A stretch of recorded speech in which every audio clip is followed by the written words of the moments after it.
Assalamualaikum warahmatullahi wabarakatuh. Bismillahirrahmanirrahim.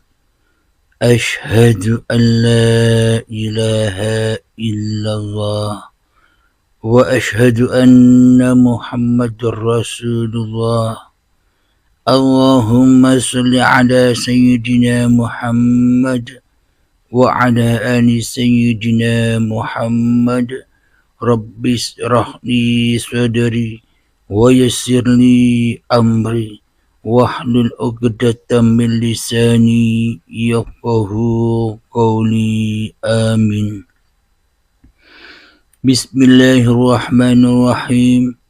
Salam hormatku, salam ta'zimku, salam kasih dan sayangku kepada para sahabat-sahabatku, baik yang ada di dalam ataupun yang ada di luar negeri. Semoga kita semua senantiasa selalu di dalam keridhaan Allah Subhanahu wa Ta'ala. Amin ya Rabbal Alamin. Bismillahirrahmanirrahim. Tauhid atau ma'rifat selama ini banyak disepelekan oleh seluruh manusia, ya termasuk saya. Bertuhan dan beragama di sisi Allah, bertuhan dan beragama di sisi Tuhan masing-masing agama selama ini telah dikesampingkan oleh seluruh manusia, ya termasuk saya. Bertuhan dan beragama hanyalah sebagai kedok-kedoknya hawa nafsu saja, sebagai topeng-topengnya iblis dan setan saja. Kebaikan atau kemaksiatan, kesyirikan, kedurhakaan, keingkaran selama ini telah lama dibungkus dengan kebaikan. Kemaksiatan dibungkus dengan ketaatan, keburukan dibungkus dengan kebaikan, kefanahan dibungkus dengan keabadian. Itulah diri kita semua termasuk saya. Maknanya di dalam hati kita mengesampingkan bagaimanakah bertuhan, bagaimanakah mengabdi, bagaimanakah bertauhid, bagaimanakah bermakrifat kepada Tuhan yang telah menciptakan diri kita. Mengesampingkan tauhid, mengesampingkan makrifat Allah yang telah menciptakan dan mengadakan serta menghidupkan kita di dunia ini. Kebanyakan, bahkan seluruh manusia termasuk saya, kita hanyalah bermakrifat kepada diriku sendiri. Anda bermakrifat kepada diri Anda sendiri. Semua orang hanyalah bermakrifat kepada diri orang-orang itu masing-masing daripada bermakrifat kepada Tuhannya di hatinya, termasuk saya. Semua orang, ya termasuk saya juga, di dalam hatinya lebih mentauhidkan, lebih mengesahkan dirinya sendiri daripada mentauhidkan daripada mengesahkan Allah satu-satunya Tuhan yang telah menciptakan kita. Di dalam hati kita, kita lebih mensucikan keberadaan diri kita sendiri daripada mensucikan hanya Allah sebagai pencipta diri kita di hati kita. Inilah yang tidak diketahui oleh seluruh manusia, ya termasuk saya. Sehingga bertuhannya, sehingga beragama ala kadarnya sesuai petunjuk-petunjuk hawa nafsu kita sendiri. Bertuhan dan beragama hanyalah versi-versi wadah-wadah hawa nafsu kita sendiri. Memahami bertuhan beragama hanyalah dengan versi-versi golongan-golongan yang kita inginkan. Sehingga beriman, beribadah, mengabdi, menyembah, bertauhid, bermakrifat selama ini hanyalah dibungkus dengan kebaikan, tapi di dalam hati kita kebaikan dibungkus dengan keburukan. Kebertuhanan, keberagamaan kita selama ini dibungkus dengan kenistaan, kebohongan, kemaksiatan yang ada di dalam hati kita, karena yang ada di dalam hati kita hanyalah diri kita sendiri daripada Tuhan yang kita sembah. Di dalam hati kita yang wujud hanyalah kita sendiri daripada Tuhan yang mewujudkan kita. Di dalam hati kita yang hidup hanyalah hidup kita sendiri daripada hidupnya Tuhan. Berarti Tuhan itu hidup, Tuhan itu ada, Tuhan itu wujud. Selama ini bukti-bukti itu hanyalah hayalan saja, tidak terbukti oleh diri kita, ya termasuk saya. Kenapa tidak terbukti oleh diri kita? Karena kewujudan Allah gaib, tak ada. Karena kehidupan Allah sesungguhnya mati menurut hayalan kita semua. Kita semua selama ini bertuhan dan beragamanya hanya hayal-hayal saja, imajinasi saja, halusinasi saja. Sholatnya halusinasi, puasanya halusinasi, haji umrohnya halusinasi, angen-angen bayang-bayang wae. Padahal itu semua bukan ibadah namun maksiat. Kenapa? Karena Tuhannya ndak ada bagi kita. Karena Tuhannya ndak wujud bagi kita. Karena Tuhannya ndak hidup bagi kita. Sedangkan di dalam hati kita yang wujud kita sendiri, yang hidup kita sendiri, yang berkuasa diri kita sendiri. Berarti ibadah sejak akil balik hingga setua ini, berarti sholat-sholat yang telah kita kerjakan selama ini diperuntukkan, dipersembahkan, dihaturkan kepada Allah ataukah kepada hawa nafsu kita sendiri? Coba dihayati, coba difikirkan.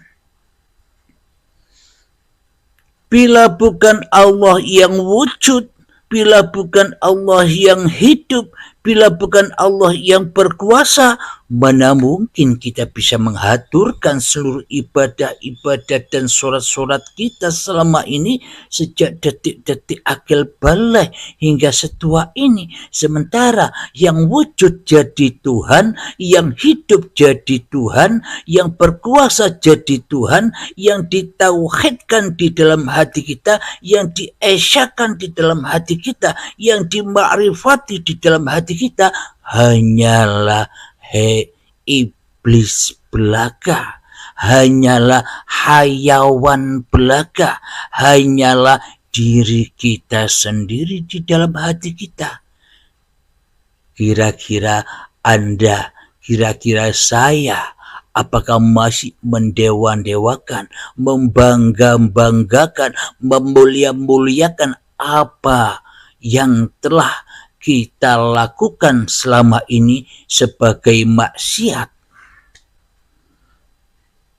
Apakah kita membangga-banggakan, memulia-muliakan kemaksiatan kita sendiri selama ini?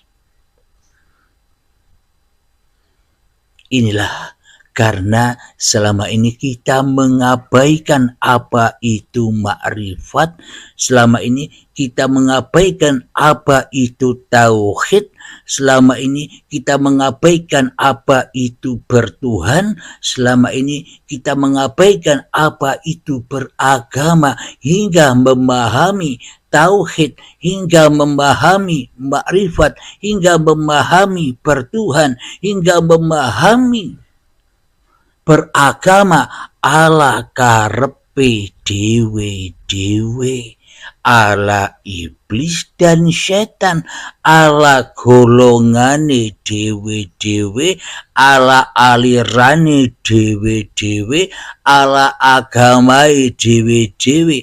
Akhirnya terkotak-kotaklah manusia dari awal, dari asal kotak yang satu. Dari awal kotak yang esa, dari awal kotak yang tauhid. Alhamdulillahirabbil alamin. Inilah karena kita selama ini mengabaikan yang terpenting daripada yang terpenting di dalam kehidupan ini, mengabaikan makrifat, mengabaikan bertauhid. Bagaimana mungkin kita bisa menyaksikan ayat-ayatnya Allah, sedangkan di dalam hati kita yang kita esakan, yang kita tauhidkan, yang kita sembah, yang kita abdi, iblis dan setan di dalam hati kita, ya berupa diri kita sendiri, ya berupa hidup kita sendiri, ya berupa wujud kita sendiri, ya berubah kuasa diri kita sendiri. Inilah iblis dan setan itu, inilah hayawan itu, inilah api neraka yang membara-bara itu. Alhamdulillahirabbil alamin. Inna syaitana lakum aduwwum mubin.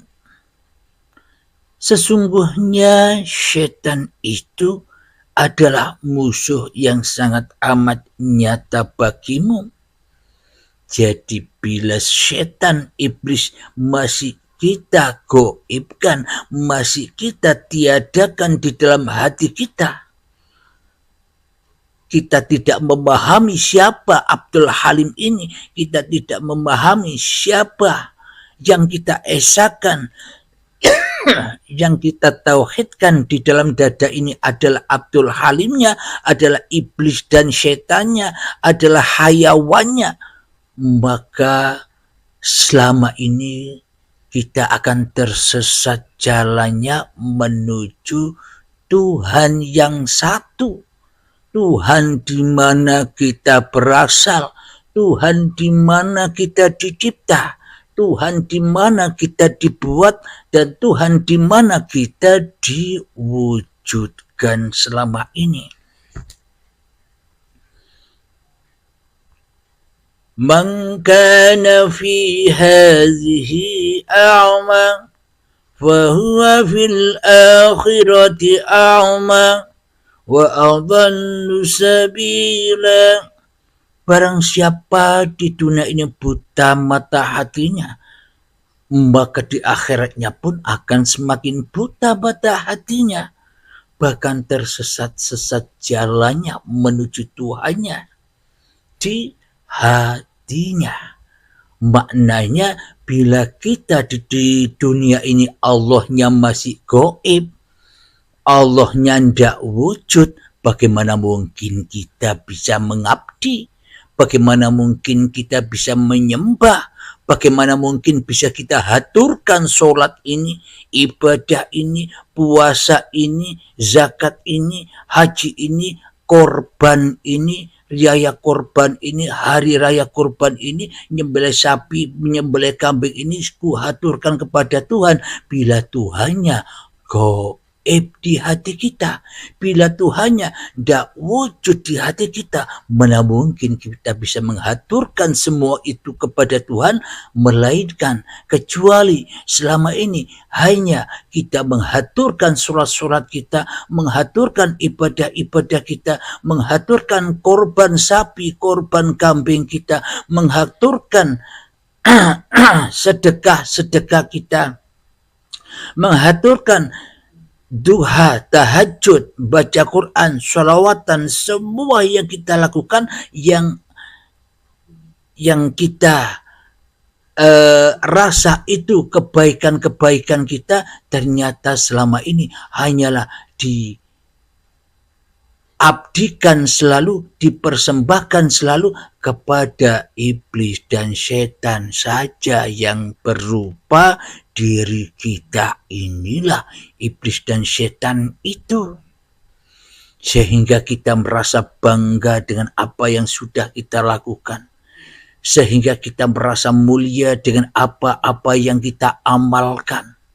Itulah iblis dan setan, semakin beramal, semakin beribadah, semakin mengabdi ala iblis dan setan, ala hawa nafsu, ala ketika hanya diri kita yang ada, hanya diri kita yang wujud, yang diesakan hanyalah diri kita, yang ditauhidkan hanyalah diri kita, yang dimakrifati hanyalah diri kita. Sebanyak apapun amal ibadah yang kita lakukan sejak akil balik hingga setua ini, sesungguhnya semuanya hanyalah menjadi bara api neraka, jadi bahan bakarnya neraka hatinya, panas hati kita selama ini.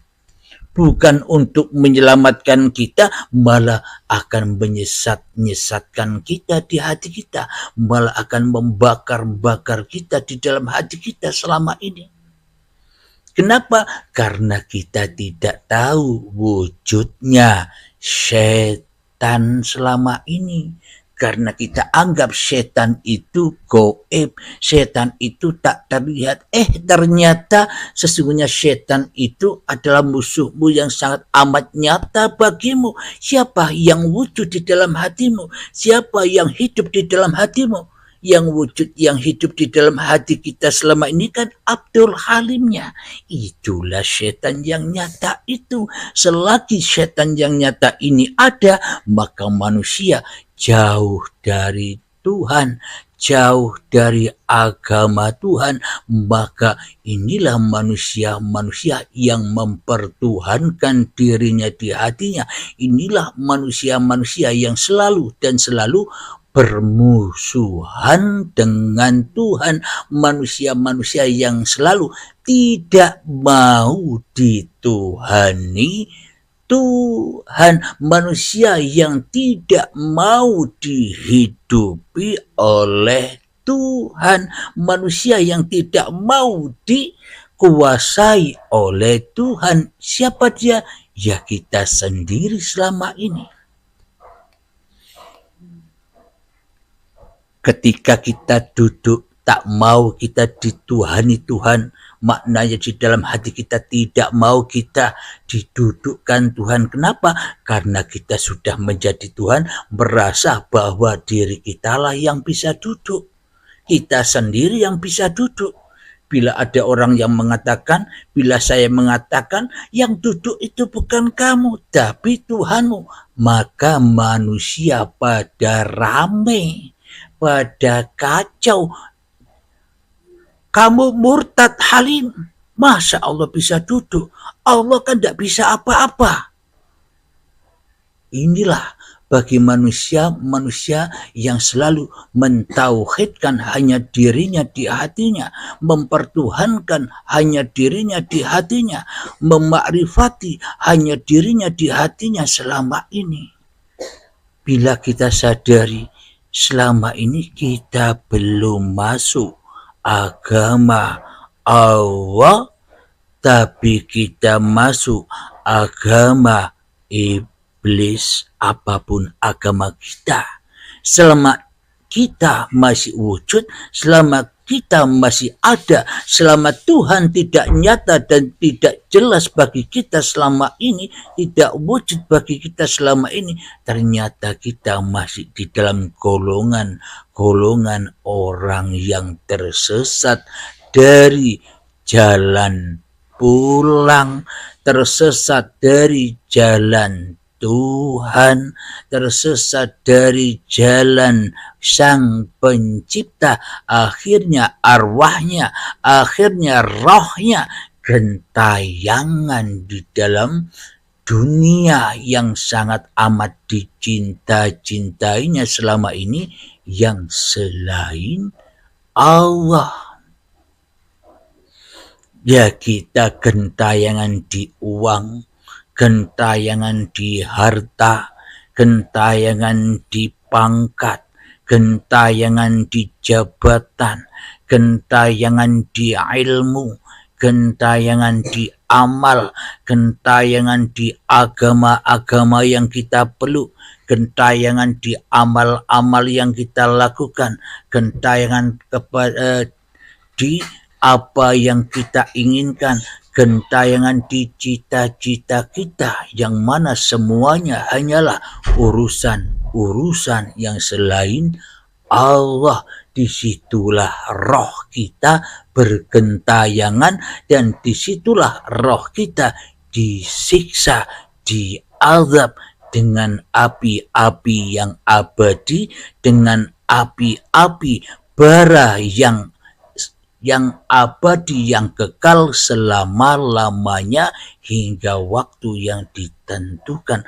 Kapan selama-lamanya? Hingga waktu yang ditentukan. Selama-lamanya hingga waktu yang ditentukan ketika diri kita masih belum ada iman, walaupun sebiji darah di dalam hati kita, yang tidak akan diangkat oleh para malaikat untuk dipindah ke surga. Sedangkan di dalam hati kita belum ada iman, ya tinggal di neraka terus abad dan abada hingga waktu yang ditentukan. Apa itu baiat? Apa itu syakaratul maut? Apa itu baiat? Dipaksa melepaskan semua hal-hal yang selain Allah di dalam hati kita ketika saat ajal menjemput. Itulah abad dan abada hingga waktu yang ditentukan, selama-lamanya hingga waktu yang ditentukan. Kita berkeliaran terus hati kita di dunia ini, tidak bisa pulang kepada Allah. Sedangkan malaikat mungkar nakir selalu menanyai hati kita. Tapi kita, karena kita tidak bertuhan, ya tidak bisa jawab. Apakah rupa pertanyaan dari malaikat mungkar dan nakir di kuburan badan ini? Ketika kita sholat, kita ditanya, Halim, marrobuka? Siapakah Tuhanmu? Siapakah Tuhan yang menggerakkanmu? Siapakah Tuhan yang menghidupi kamu? Siapakah Tuhan yang memberdirikan kamu? Siapakah Tuhan yang merukuk sujudkan kamu? Aku, Abdul Halim, tak bisa menjawab. Kenapa?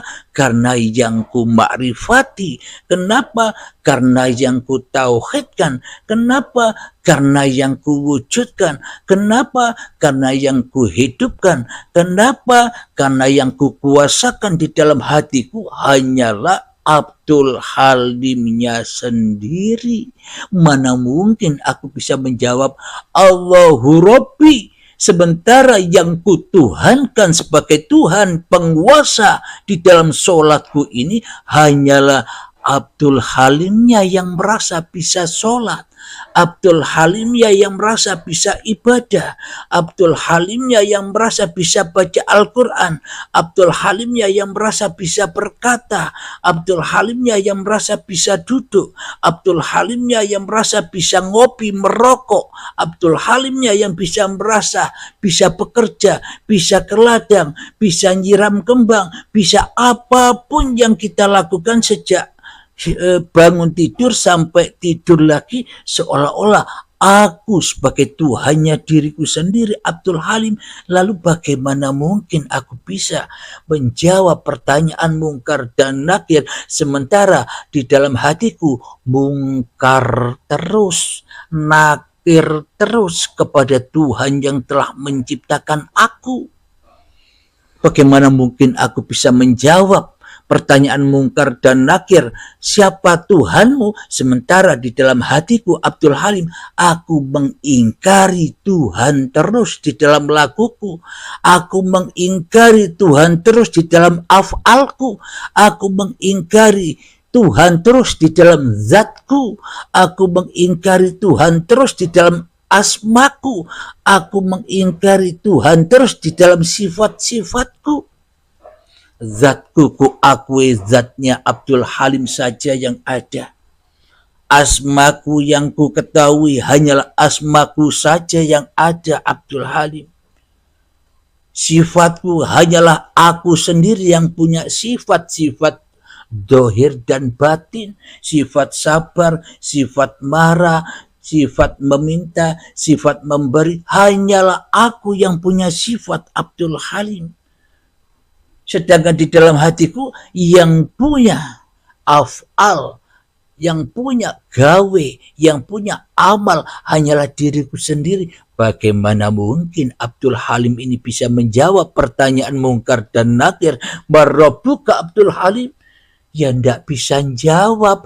Akhirnya ya di neraka terus abadan abada selama-lamanya hingga waktu yang ditentukan. Akhirnya di dalam api yang membara terus. Akhirnya semua apa yang kulakukan ku bangga-banggakan, ku dewa-dewakan. Inilah yang dimaksud amal keburukan dibungkus dengan kebaikan. Amal Tuhan dibungkus dengan amal manusianya. Kenapa? Karena manusia selama ini mengabaikan makrifatnya, karena manusia selama ini mengabaikan ketauhidannya, karena manusia selama ini mengabaikan jalan pulang kembali kepada Tuhannya di hatinya. Alhamdulillahirabbil alamin. Jadi yang ditauhidkan hanyalah hayawan-hayawan saja di dalam hati kita yang tertera diabadikan di dalam ayat.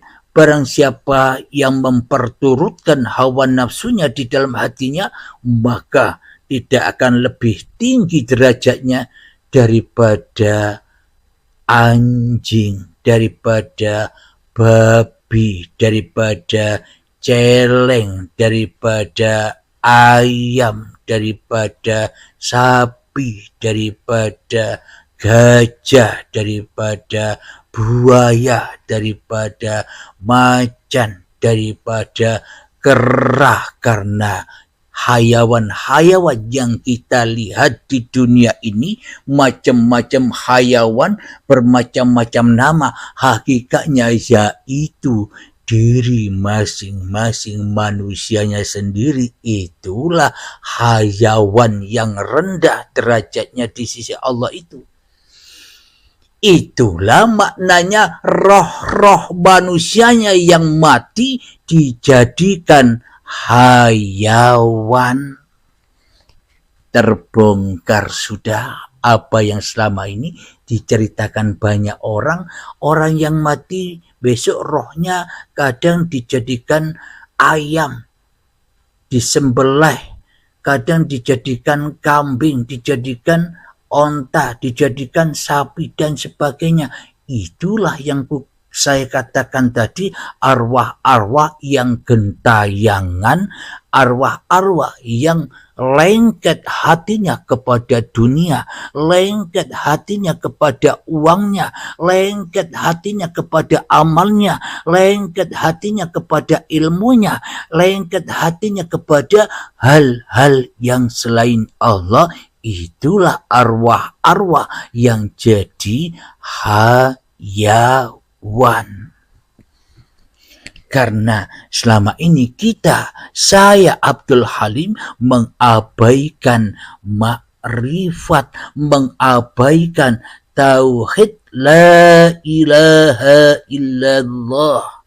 Selama ini kita mengabaikan tata krama di dalam bertuhan, tata krama di dalam beragama, sehingga kita selama ini hanyalah masuk agamanya iblis dan setan saja, meskipun nama-nama agama kita keren-keren.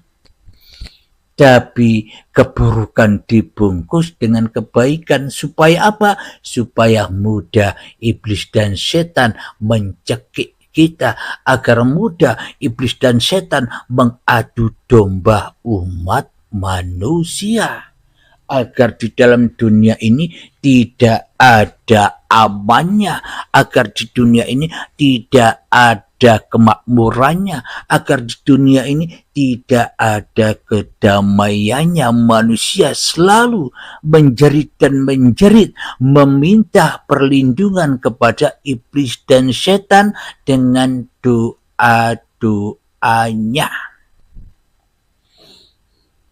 Coba kita hayati doa-doa kita selama ini. Kita menghadap Allah apa menghadap setan? Kita menghadap Allah apa kita menghadap apa yang kita inginkan? Kita menghadap apa yang kita cita-citakan? Inilah bukti yang sangat amat nyata. Kita selama ini tidak pernah berdoa kepada Allah, tapi yang kita hadap hanyalah iblis dan setan. Yang kita hadap hanyalah diri kita sendiri. Yang kita hadap hanyalah keperluan, kepentingan, apa yang kita inginkan saja yang kita hadap di dalam hati kita. Kenapa?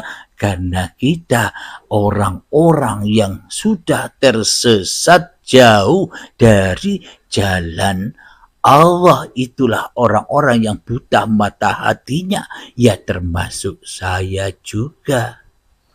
Akhirnya hati kita keras melebihi kerasnya batu, ya jadi bahan bakarnya neraka, ya jadi bahan rohnya akhirnya terlantar, tersesat menjadi roh-rohnya hayawan yang tak berderajat sedikit pun di sisi Tuhannya.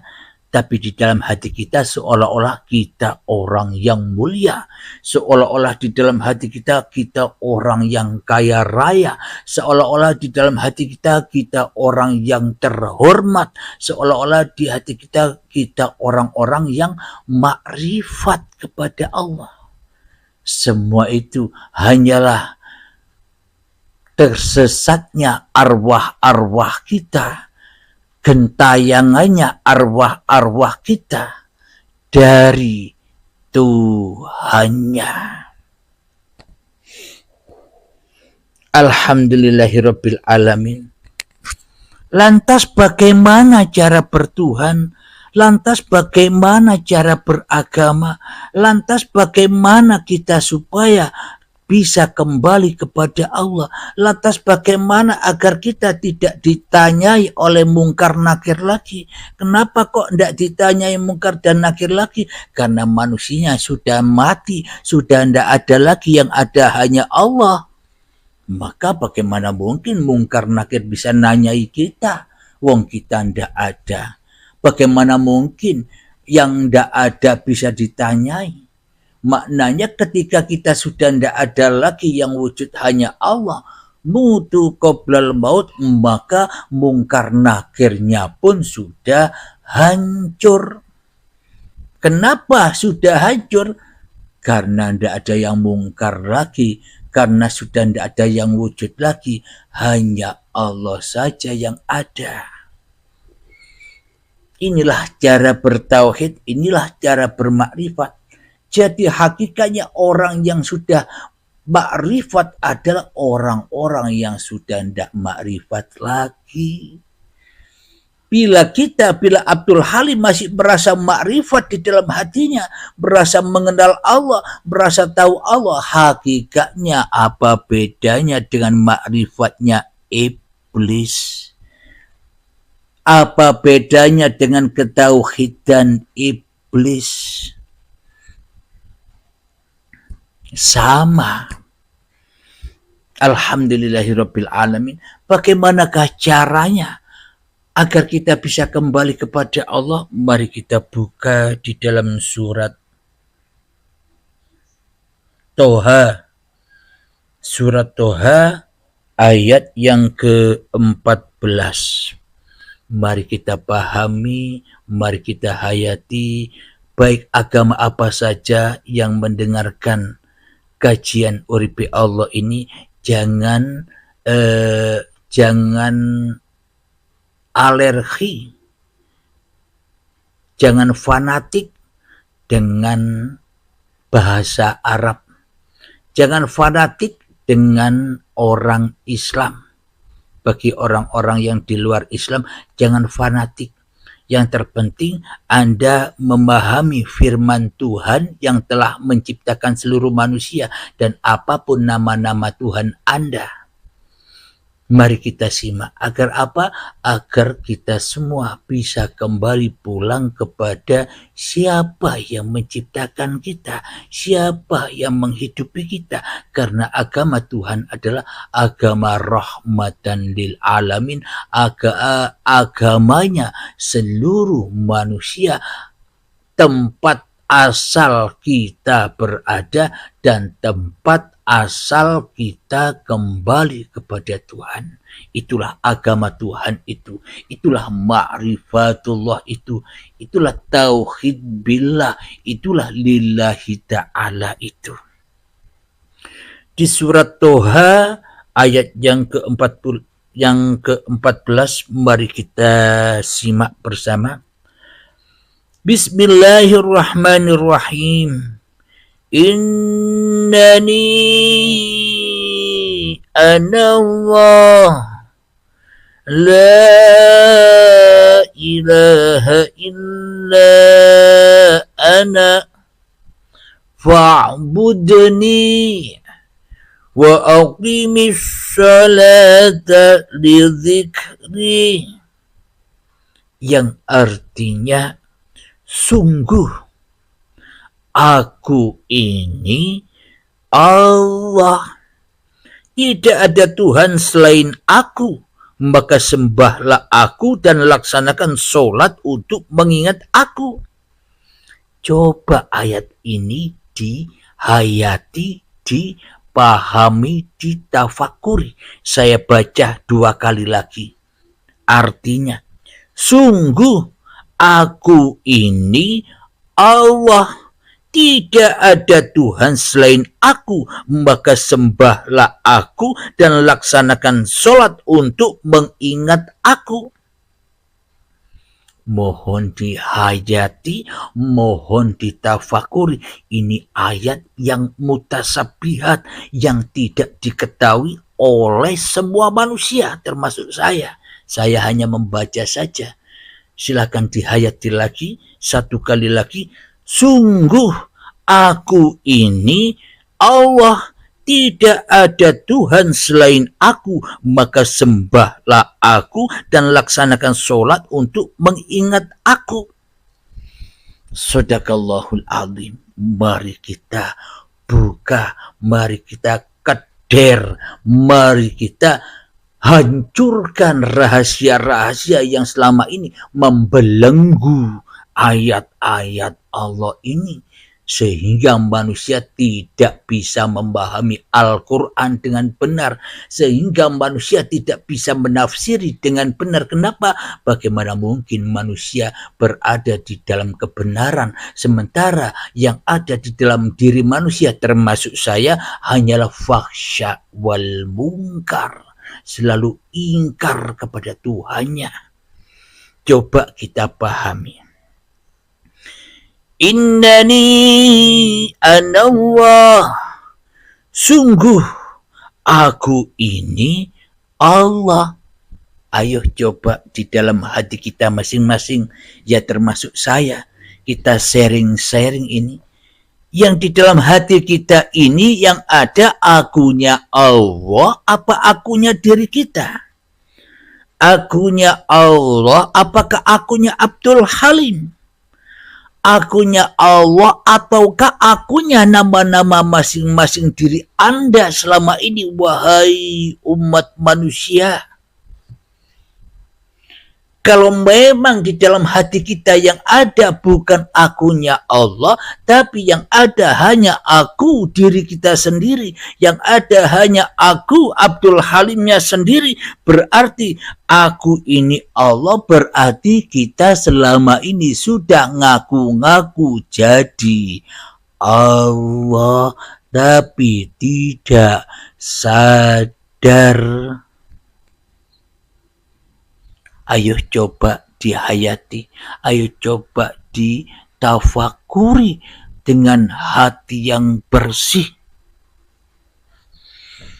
Sungguh aku ini Allah. Bila aku yang ada di dalam hati kita, aku masing-masing diri manusia kita, sesungguhnya seluruh manusia selama ini sudah ngaku-ngaku jadi Allah, ngaku-ngaku jadi Tuhan, ngaku-ngaku jadi Allah, ngaku-ngaku jadi Bapa, ngaku-ngaku jadi Romo, ngaku-ngaku jadi Gusti, ngaku-ngaku jadi Sang Hyang Widi, dan nama Tuhan apapun namanya. Selama ini kita ngaku jadi Tuhan. Bila yang ada di dalam hati kita masih aku, hawa nafsu kita sendiri, itulah akunya hayawan, itulah akunya iblis dan setan, ya termasuk saya sama. Kenapa? Karena seluruh manusia, kullu nafsin dha'iqatul maut, seluruh yang bernyawa pasti akan bertemu dengan kematian. Ya inilah aku ketika aku yang ada, ketika aku yang terjadi di dalam diriku Abdul Halim ini masih akunya Abdul Halimnya, masih akunya diri Anda sendiri yang ada. Inilah yang dimaksud mati hatinya, keras hatinya, seperti kerasnya batu, melebihi kerasnya batu, hingga dijadikan bahan bakarnya neraka, hingga dibakar kita di dalamnya.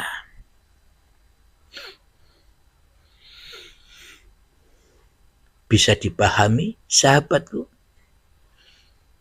Kita lanjutkan artinya, tidak ada Tuhan selain aku. Nah, bila di dalam diriku, diri Anda, diri kita semua, wahai umat manusia, bila aku yang ada di dalam hati kita masih akunya diri manusia kita, masih akunya nama Abdul Halimnya, masih akunya nama tiap-tiap diri Anda yang ada di dalam hatiku, di dalam hati manusia, maka tidak terasa dan tidak disadari manusia selama ini sudah jadi Tuhan dewe sudah mempertuhankan dirinya sendiri di dalam aku dirinya tanpa disadarinya, karena manusianya belum masuk Islam, karena manusianya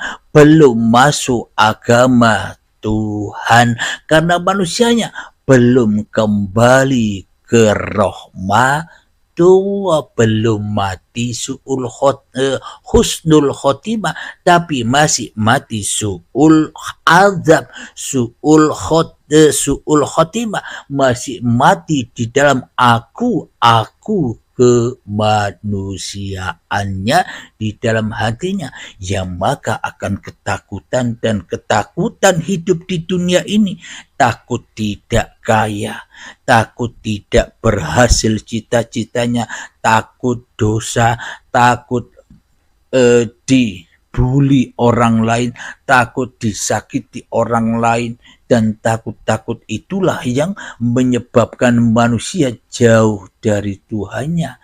Kenapa? Karena yang ada di dalam hatinya aku manusianya, karena yang dipertuhankan di dalam hatinya masih manusianya tersesat dari jalan Tuhannya. Mari kita lanjutkan. Ketika yang ada hanya aku, ketika yang jadi Tuhannya hanya aku, Abdul Halim, di dalam hatiku, maka sembahlah aku dan laksanakan sholat untuk mengingat aku. Maknanya ingat terus di dalam hatimu itu bahwa diriku Abdul Halim. Sholatnya ya bisa mengingat Abdul Halimnya daripada mengingat Tuhannya. Kenapa? Karena yang jadi Tuhannya, kenapa yang ditauhidkannya, kenapa yang dimakrifatinya di dalam hatinya, di dalam hatiku masih aku sendiri yang wujud, aku sendiri yang ada, aku sendiri yang berkuasa atas diriku di hatiku, maka semua sholat ibadah yang aku lakukan sebenarnya hanyalah untuk mengingat kebesaran Abdul Halime dewe, untuk kebanggaan Abdul Halime dewe, untuk kemuliaan Abdul Halime dewe, karena Abdul Halim telah menyembah Abdul Halimnya sendiri, karena Abdul Halim hanya mengingat hanya Abdul Halimnya sendiri di dalam hatinya. Berarti itu sholat apa maksiat? Sholat dibungkus dengan kemaksiatan, karena Abdul Halim tidak menyadari al-insanu sirri wa ana sirruhu, karena Abdul Halim jadi Tuhan yang tidak tahu rahasia Tuhan, karena Abdul Halim jadi sang penguasa di dalam hatinya yang tidak tahu rahasia sang penguasa yang menciptakan Abdul Halimnya. Jadi yang diingat, jadi yang disolati, jadi yang disembah hanyalah hawa nafsunya sendiri. Inilah yang dimaksud rasul-rasulnya iblis tidak sama dengan Rasulullah. Apa yang kita lakukan selama ini jauh menyimpang dari hati yang ada pada hatinya Rasulullah. Bagaimana mungkin kita bisa jadi umatnya Rasul, Rasulnya Allah? Bagaimana mungkin kita berkumpul menjadi nabi-nabinya Allah, sementara kita lebih cinta menjadi Rasulnya setan, nabinya setan, utusan-utusan setan, pesuruh-pesuruh hawa nafsu ni dewe. Bagaimana mungkin kita bisa menjadi umatnya Rasulullah? Mimpi, berhayal saja. Kenapa? Karena mengabaikan makrifat, karena mengabaikan tauhid yang kita unggul-unggulkan, yang kita bangga-banggakan di dalam hati kita adalah syariat Abdul Halimnya yang dijadikan berhala-berhala yang tinggi menjulang di dunia ini, sehingga disembah-sembah berhala itu, sehingga disembah-sembah Abdul Halimnya di dalam hatinya masing-masing. Nah, ini kan salah Tuhan, ini kan beda Tuhan, beda dengan Tuhannya Rasulullah. Di dalam Al-Quran diabadikan, Muhammad bukan kamu yang melempar, tapi aku yang melempar. Tapi di dalam hatiku Abdul Halim, mana mungkin Allah bisa melempar? Allah tidak wujud kok bisa melempar. Mana mungkin Allah bisa melempar? Allah tidak hidup kok bisa melempar. Mana mungkin Allah bisa melempar? Allah tidak kuasa apapun kok bisa melempar. Yang melemparkan hanya diriku Abdul Halim yang bisa. Yang melemparkan di dalam kekuasaan Abdul Halimku. Yang melemparkan di dalam kemauanku, kerentakku, aku yang bisa melempar. Bagaimana mungkin Allah dinisbatkan kepada aku? Bukan kamu yang melempar, aku yang melempar, kata Allah. Muhal, khayal, murtad. Kata kita selama ini kan begitu. Seolah-olah hanya kita yang bisa melempar. Seolah-olah Abdul Halim yang bisa melempar. Sementara Allah tidak bisa apa-apa. Kalau Allah tidak bisa apa-apa, buat apa kita cari? Kalau Allah tidak bisa apa, buat apa kita sembah? Kalau Allah tidak bisa apa-apa, buat apa kita abdi? Inilah iman dan agama yang hayalan. Karena Abdul Halim hanya menghayal dirinya sendiri sebagai Tuhan. Innani anallah, sesungguhnya aku ini Allah. Sementara di dalam hati Abdul Halim yang ada hanya Abdul Halimnya sendiri. Jadi beragama dan bertuhannya imajinasi, hayalan, halusinasi saja. Selama ini ia beda dengan Tuhannya Rasulullah. Jadi kalau ingin menjadi umatnya Rasulullah, ya pertuhankanlah Tuhan yang dipertuhankan oleh Nabi Muhammad. Jangan mempertuhankan Tuhan yang disembah setan. Jangan mempertuhankan Tuhan yang disembah iblis. Siapa? Awake dewe. Jadi akune nafsune dewe. Tapi kalau mempertuhankan Tuhan yang menciptakan, yang mengutus, yang merasuli, yang menyuruh Nabi Muhammad hingga Nabi Muhammad bisa melempar, akhirnya Muhammad, bukan kamu yang melempar lo ya, aku yang melempar. Kamu diam-diam wae, kue menengo wae Muhammad. Itulah Tuhannya Rasul-Rasul Allah. Itulah Tuhannya Nabi-Nabi Allah. Itulah Tuhannya para kekasih Allah. Sehingga kondisi hatinya para kekasih Allah adalah innal awliya la khawfun alaihim wa lahum yahzanun. Para kekasih Allah itu tiada rasa takut di dalam hatinya, bahkan tidak merasa bersedih hatinya. Kenapa? Karena yang ada bukan aku manusianya lagi. Karena yang ada hanya akunya Allah. Inilah yang dimaksud innani anallah la ilaha illa ana fa'budni wa aqimis sholata li dzikri. Maknanya apa sholat itu? Jejekno, tegakkan, bukan mengerjakan sholat. Tegakkan di dalam hatimu, tegakkan di dalam hidupmu bahwa hidup itu aku, kata Allah, bukan hidupmu Halim. Itulah yang dimaksud sholat itu. Karena kita selama ini mengabaikan makrifat, karena kita selama ini mengabaikan tauhid, yang kita unggul-unggulkan, yang kita dewa-dewakan, yang kita junjung tinggi hanyalah syariat saja, maka kita tidak mengerti makna hakikat sholat itu sendiri. Sholat 5 waktunya tidak nyembah Allah, tapi nyembah aku nih dewe-dewe. Ya tersesatlah manusia, termasuk saya. Kenapa? Karena kita ogah masuk awaluddin makrifatullah. Akhirnya kita tidak bisa membaca diri kita sendiri. Akhirnya kita sukanya membaca orang lain. Akhirnya ya debat-debatan terus, raono gunane. Alhamdulillahirabbil alamin.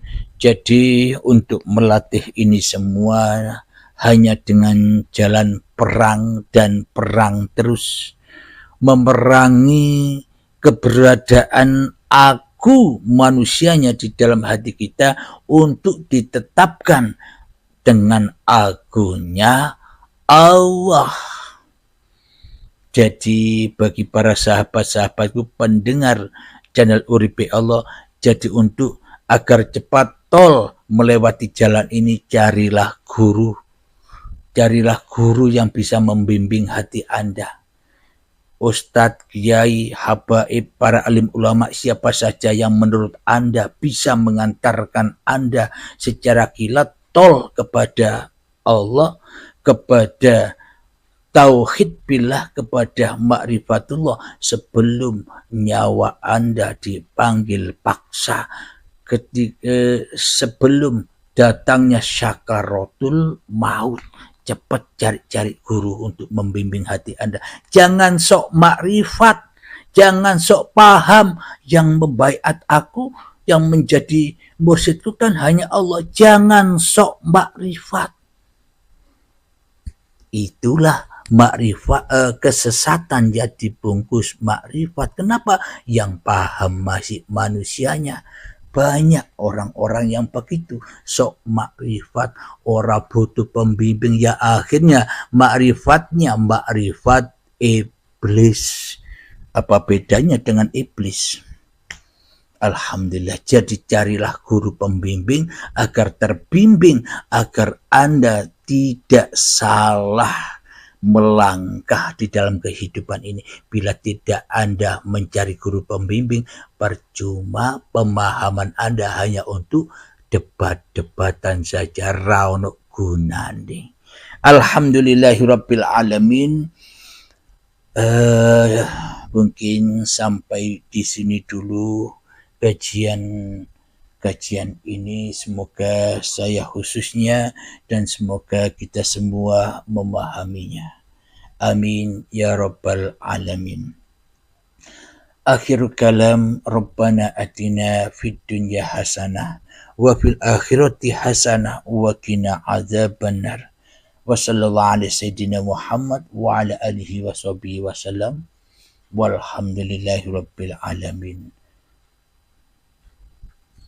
Assalamualaikum warahmatullahi wabarakatuh.